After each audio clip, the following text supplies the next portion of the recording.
Many of our favorite supervillains have a strong motivation for what they do. In fact, many of them believe that they are in the right. To a supervillain, they are the hero of the story, getting back at society for wronging them or aiming to make the world a better place, perhaps, but at the cost of things like personal freedoms. The best villains have something about them that is frighteningly relatable to us, but not all villains have such an inspiring motive behind them. Some villains turn to a life of crime for reasons that are not really understandable. Villains who feel that the world has slighted them still, but in a way that might make a reader chuckle or raise an eyebrow, not considered as relatable. Today we are going to take a look at some of these supervillains as we count down the top 10 supervillain origins you won't believe. We'll be taking a closer look at some of the top villains whose motivations are less than motivating. Alright, let's get counting.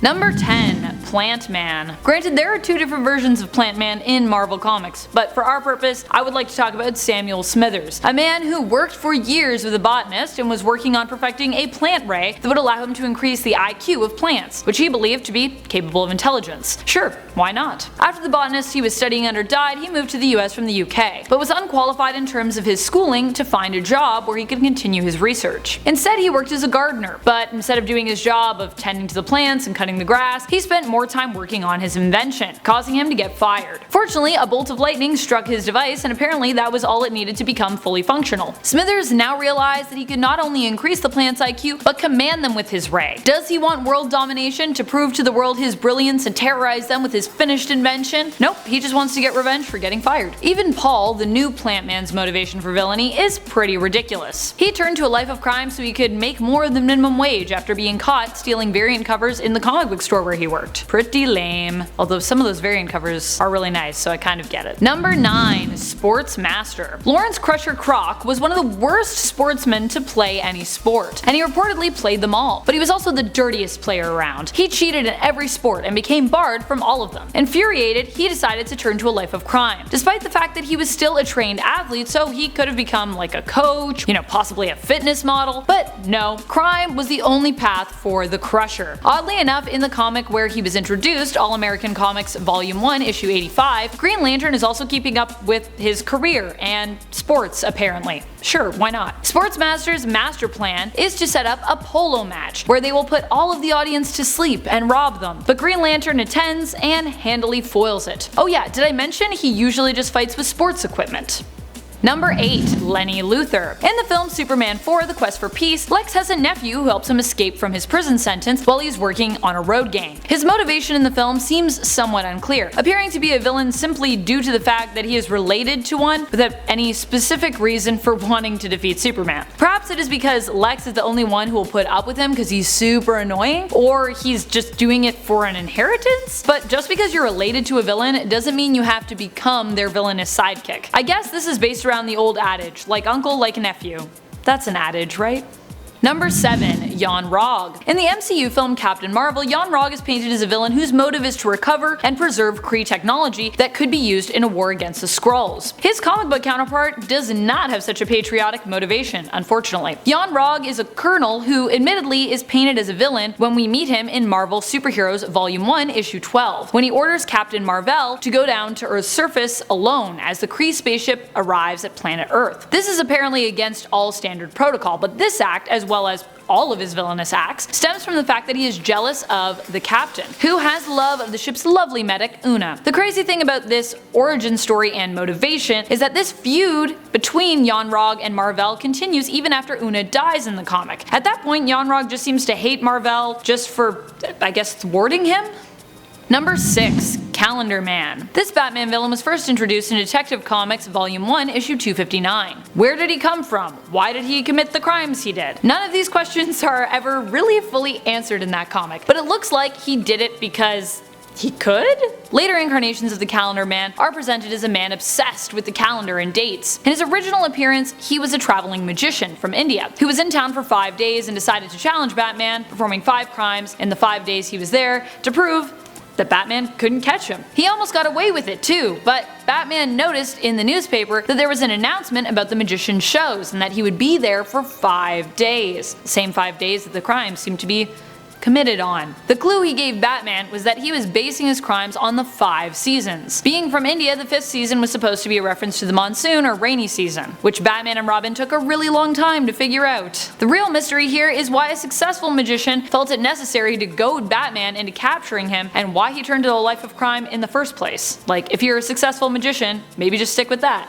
Number 5. Paste Pot Pete. Paste Pot Pete was introduced in the 1960s in Strange Tales Volume 1, Issue 104. There he appears as a villain with a particularly powerful paste gun, which he uses to commit crimes by trapping those who get in his way in paste. His backstory was delved into in the 90s in Spider-Man Volume 1, Issue 91, where we learned that Peter Petruski was a brilliant scientist who invented the polymer substance he uses in his device. Now going by the name of Trapster, it's revealed to us that Peter could have just patented the substance and made himself a fortune, but instead he turned to a life of crime, believing, I guess, that that was the better option. I'm sorry, in what world is that the better option? He'd already done a good amount of work toward, like, producing an invention that would make him money without becoming a criminal. I don't understand. Number 4. Rainbow Raider. This Flash villain was first introduced in Flash Volume 1, Issue 286. He is Roy G. Bigelow. I know, get ready. As a young boy, Roy always wanted to be an artist, but he was born colorblind. Although his technique was perfect, the fact that his choice of colors when it came to his paintings was atrocious meant that he could never be a painter. Sigh. But wait a minute. Can he just paint in black and white? No, apparently not. His father worked hard to build him Prisma goggles, which would give Roy the ability to see color, and on his deathbed handed them over to his son, saying that they would be his compensation. Roy interpreted this to mean that he would be compensated for years of being mocked as a painter and robbed of the ability to actually pursue his career by using the powers of the Prisma goggles to start a life of crime. His goal? To steal priceless works of art and zap them of color so that no one can enjoy them, even though you can totally just enjoy a black and white painting. He can also shoot colors at people to make them feel emotions. For example, blue makes you sad.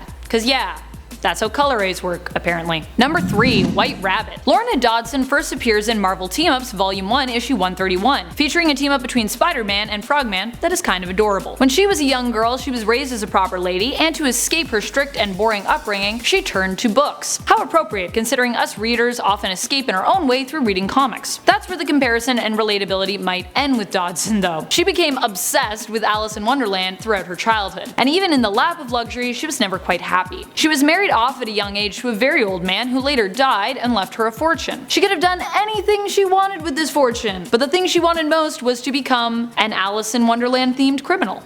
Yep. So that's why she became White Rabbit. Ultimately, she was just bored. Also, for someone who identifies as a bibliophile, she misquotes Plato, attributing the phrase, "if you want something done right, do it yourself," mistakenly to the ancient Greek philosopher, when it is often attributed as being a saying of Napoleon Bonaparte and the French playwright Charles Guillaume Etienne. Maybe she didn't read their stuff, I don't know.